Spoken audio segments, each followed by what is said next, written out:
मित्रों, जैसा महुआ जी ने बतलाया आपको कि जब से कश्मीर वैली में यह क्राइसिस पैदा हुई है, मैं दूसरी बार कश्मीर कल आया और यहां पर मोर देन 20 डेलीगेशंस के साथ हमारी भेंट हुई है, उनके साथ हमारी बातचीत हुई है और जितनी भी पॉलिटिकल पार्टीज, मैं समझता हूं कि लगभग सभी की सभी पॉलिटिकल पार्टी ने अपने डेलीगेशंस बातचीत करने के लिए भेजे हैं। सभी पॉलिटिकल पार्टीज के साथ बातचीत बहुत ही अच्छी रही है। सभी ये चाहते हैं कि कश्मीर वैली में अमन अमान के हालात कायम हों, सबकी इच्छा है।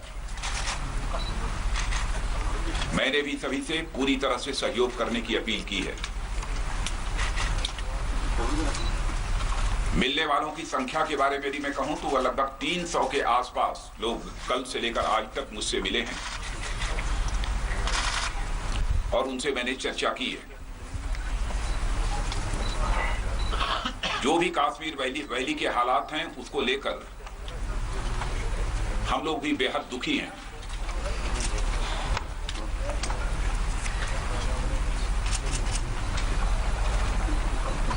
इसीलिए कल आते ही मैंने अपनी तरफ से ट्वीट किया था और कहा था कि जमहूरियत, कश्मीरियत और इंसानियत के दायरे में मैं बात करने के लिए यहां पर आया हूं। जो भी बात करना चाहते हैं मैं उनका स्वागत करूंगा।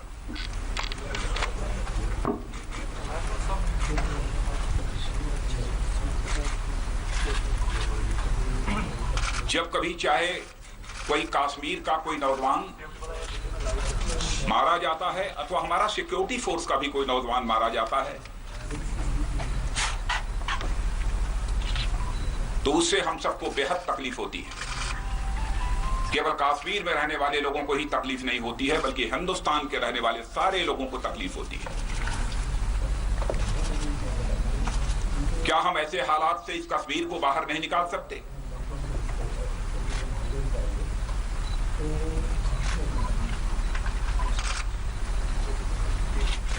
मैं सभी से यह अपील करना चाहता हूं, कश्मीर के रहने वाले सभी बहनों भाइयों से मैं अपील करना चाहता हूं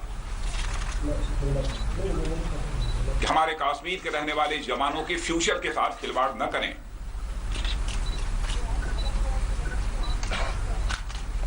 पहले भी मैं कह चुका हूं, छोटे छोटे बच्चे 17 साल, 18 साल, 15 साल, 20 साल के नौजवान, उनके हाथों में कंप्यूटर, कलम, बुक्स होनी चाहिए। कौन लोग हैं जो उन्हें इजाजत देते हैं पत्थर उठाने की?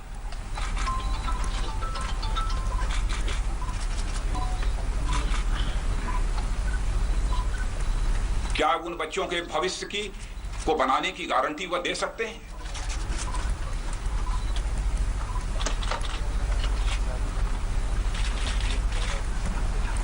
हम कश्मीर के बच्चों के फ्यूचर को हिंदुस्तान के बच्चों के, नौजवानों के फ्यूचर के साथ जोड़कर देखते हैं।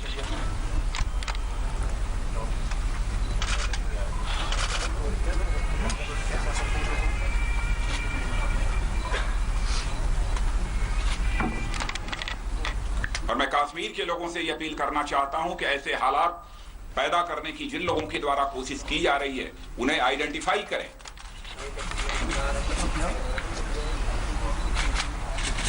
कुछ हमारे जो नौजवान किन्हीं कारणों से बहकावे में आकर यदि हाथ में पत्थर उठाते हैं तो ऐसे नौजवानों को समझाने की कोशिश की जानी चाहिए। बच्चे बच्चे होते हैं।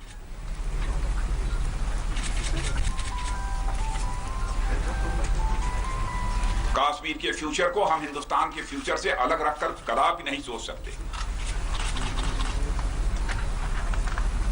हम हिंदुस्तान का फ्यूचर यदि बनाना चाहते हैं तो कश्मीर का फ्यूचर नहीं बनेगा तो हिंदुस्तान का भी फ्यूचर नहीं बन सकता।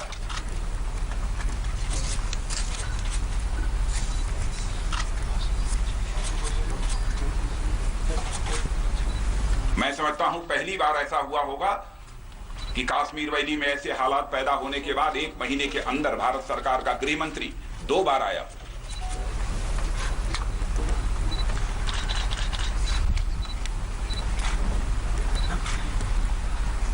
हम सबके दिल की पीड़ा क्या है इसका एहसास स्वाभाविक रूप से होना चाहिए।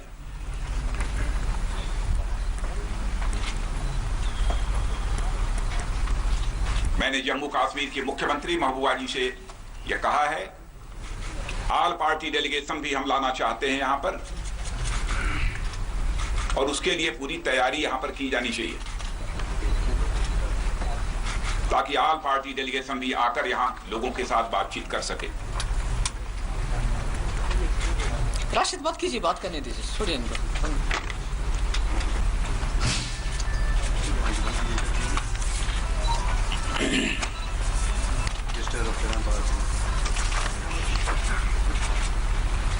पेलट गन का जहां तक सवाल है, उसके बारे में जब मैं पिछली बार आया था मैंने कहा कि मैंने एक एक्सपर्ट कमेटी बना दी है और एक्सपर्ट्स कमेटी 2 महीने के अंदर अपनी रिपोर्ट देगी। लेकिन मैं आपको जानकारी देना चाहता हूं, 1 महीने पूरे हुए हैं, with in 2-3-4 days experts committee की रिपोर्ट आ रही है।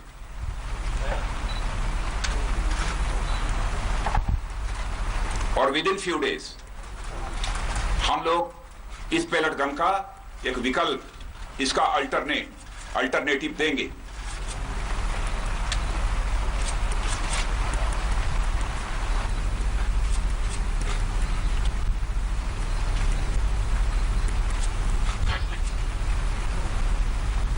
पहले यह माना गया था 2010 में कि पेलेट गन नहीं एक ऐसी नॉन लेथल वेपन है कि जिससे कि लीस्ट डैमेज हो सकता है,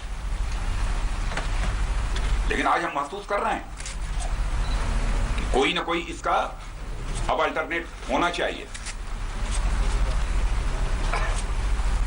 वैसे अपने सुरक्षा के जवानों से भी हम लोगों ने कहा है जितना अधिक से अधिक हो सके वो रेस्ट्रेंट बरतें, और मुझे जानकारी मिली है कि वो रेस्ट्रेंट बरत भी रहे हैं। लगभग सुरक्षा के जवान भी लगभग मोर देन 4,500 वो भी इंजर्ड हुए।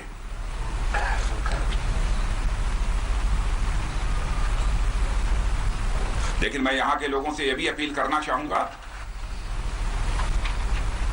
कि न भूलें कि इन्हीं सुरक्षा के जवानों ने जिस समय यहां पर बाढ़ के हालात जब यहां पैदा हुए थे तो उस समय भी किस तरीके से उन्होंने अपना रोल प्ले किया था।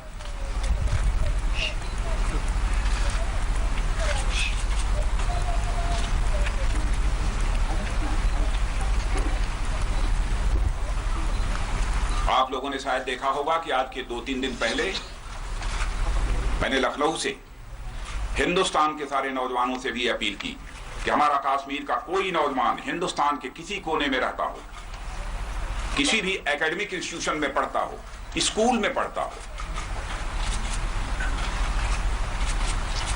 उसकी हिफाजत करना, उसका मान सम्मान करना, उसके अंदर कॉन्फिडेंस डेवलप करना, ये हर हिंदुस्तान के नौजवान की जिम्मेदारी है। उसे अपना भाई समझें, अपने परिवार का सदस्य समझें।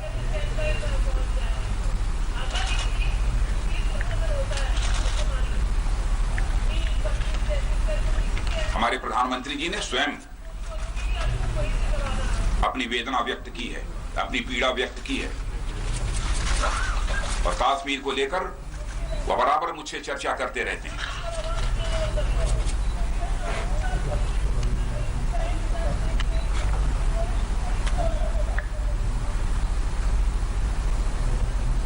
कश्मीर का हम लोग डेवलपमेंट करना चाहते हैं। अभी हाल में ही कुछ ही दिनों पहले हम लोगों ने एक डिसीजन लिया है, जो हमारी सेंट्रल आर्म पुलिस फोर्स होती है वो इसकी 1 बटालियन का रिक्रूटमेंट यहां से होना चाहिए। यह डिसीजन हाल में ही लिया है, और साथ ही साथ मुख्यमंत्री जी ने भी 10,000 एसपीओ की भर्ती होगी।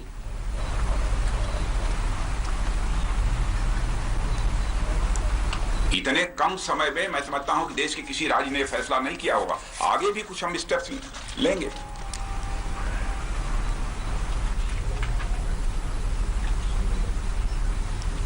मित्रों, इससे ज्यादा मुझे कुछ नहीं कहना है।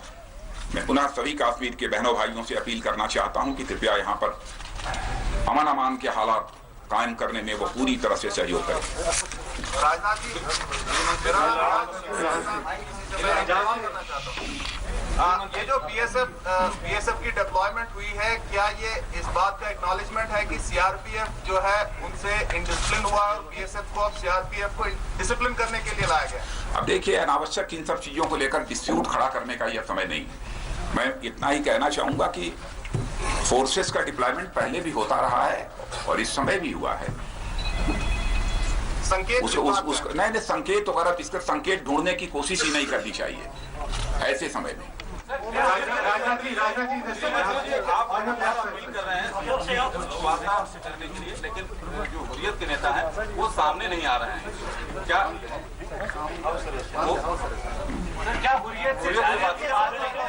बातचीत की कोशिश होगी? बस इतना ही कहना चाहूंगा। पहले ही मैं कह चुका हूं, जमहूरियत, काश्मीरियत और इंसानियत के दायरे में हम सभी से बात करने को तैयार हैं।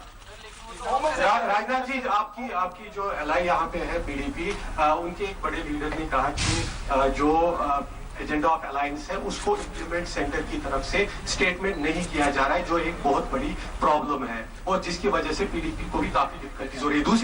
दूसरी बात आपने कहा, आप लास्ट टाइम भी आए थे, आज आप दूसरी बार यहाँ पे आए, तो पिछली बार जिन लोगों से आप मिले, जो दिल्ली में गए आपसे मिले, उन्हीं लोगों से आपसे नहीं तो लेकिन जो डिसेंट नहीं, पहले तो जो अलग विचारधारा रखते हैं उनसे तो आपने मुलाकात नहीं की, तो आपका ऐसा नहीं है।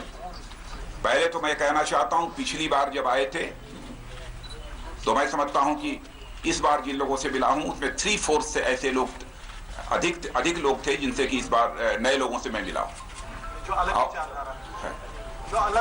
विचारधारा वालों से मिला हूं। आज बहुत सारे लोगों से मिला हूं। राजा सिंह जी, और एजेंडा ऑफ अलायंस के बारे में मैं कहना चाहता हूं कि एजेंडा ऑफ अलायंस जो है उसके प्रति हम दोनों कमिटेड हैं।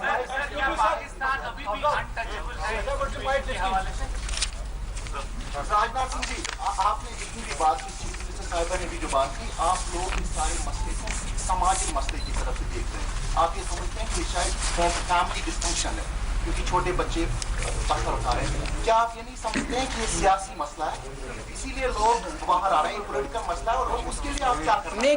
मुजम्मिल, एक्सक्यूज मी, नहीं, मैं पहले मुझे करेक्ट करना है। मैंने ये नहीं कहा है, जो मैंने कहा कि 95% लोग पीसफुल तरीके से इसका रेजोल्यूशन चाहते हैं, that means there is a political problem, मगर 5% लोगों ने इसको हाईजैक किया है, तशद्दुद करके वो इस पटरी को रेल से उतारना चाहते हैं, बिकॉज कहीं भी दुनिया के कोने में आज तशद्दुद के लिए कोई जगह नहीं। अगर आपने किसी भी इश्यू को बदनाम करना है तो आप तशद्दुद पे उतर आइए, कोई आपकी बात नहीं सुनेगा। राजा सिंह जी, राजा सिंह जी, ध्यान से, राजा सिंह जी,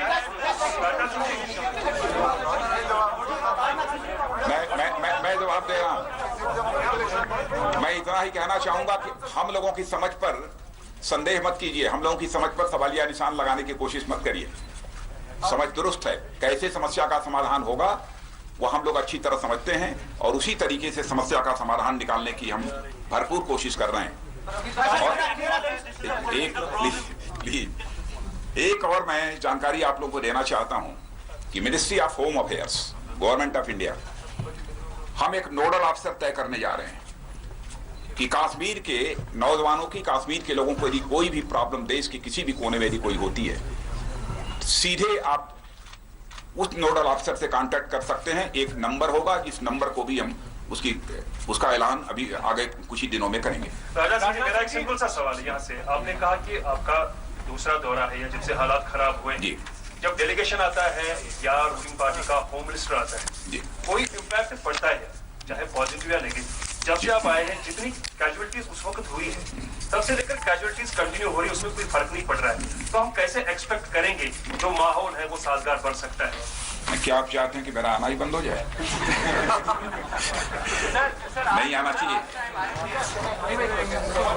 मैं कश्मीर के लोगों से पूछना चाहता हूं कि मैंने कश्मीर में आकर कोई गुस्सा का मकसद है कि ग्राउंड लेवल पर कहां से चेंजेस आ रही है। देख, आप सभी का सहयोग चाहिए। हम ग्राउंड लेवल पर चेंजेस लाना चाहते हैं और जो बातें इस समय मैं बोल रहा हूं, यहाँ पर पीस और नॉर्मलसी को रिस्टोर करने के लिए सभी को कोशिश करने की जरूरत है। किलिंग और सहयोग दोनों चलेंगे साथ साथ। किलिंग और सहयोग दोनों चल सकते हैं। वो किलिंग रुकनी चाहिए, इसीलिए तो मैं कह रहा हूँ सहयोग करिए। कौन चाहेगा? कोई इसे पसंद नहीं करेगा। राजनाथ सिंह जी, एक सवाल यहाँ से सर। भाई एक एक करके सवाल पूछिए। सर, जो रीजनल मेन स्ट्रीम पार्टीज हैं कश्मीर की, चाहे नेशनल कॉन्फ्रेंस हो, बीजेपी हो, जब गवर्नमेंट में आती है एक लाइन होती है सिचुएशन पे या जो भी हिस्टोरिकल बैगेज है, जब ऑपोजिशन में होती है एक और डिफरेंट है, they try to keep people in two boats. आपको क्या लगता है कि वो भी एक ब्रॉडर जो प्रॉब्लम है उसका एक बहुत बड़ा हिस्सा है? मेन स्ट्रीम जो रीजनल पार्टीज है पॉलिटिकल कंपल्शन के हिसाब से इस सेंसिटिव स्टेट को डील करती हैं अपने पॉलिटिकल कंपल्शन के ऊपर, वो रुकना चाहिए, क्योंकि वो भी एक बहुत बड़ा हिस्सा है यहाँ की अनसर्टेनिटी और just to keep to people. Do you think that is one of the reasons?